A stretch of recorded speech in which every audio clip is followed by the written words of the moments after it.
মদিনার জ্বর মুসলমানদেরকে দুর্বল করে দিয়েছে। কুরাইশদের এই উক্তির প্রেক্ষিতে রাসূল সাল্লাল্লাহু আলাইহি ওয়াসাল্লাম সাহাবীদেরকে কিসের নির্দেশ দিয়েছিলেন? এ ইস্তিবা করার, বি রমল করার, সি জোরে তিলাওয়াত করার, ডি উচ্চ স্বরে তালবিয়া পাঠ করার।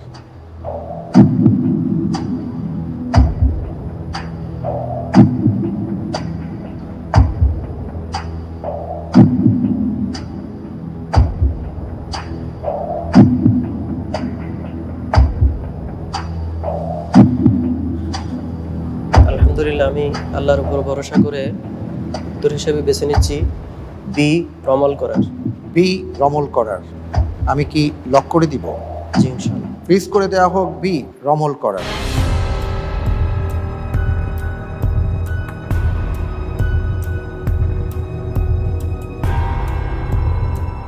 আপনি ৬ নম্বর প্রশ্নের উত্তরে যা উত্তর দিয়েছেন, আপনার উত্তরটি সঠিক উত্তর। আলহামদুলিল্লাহ। আলহামদুলিল্লাহ, মাশাআল্লাহ, জি, চমৎকার।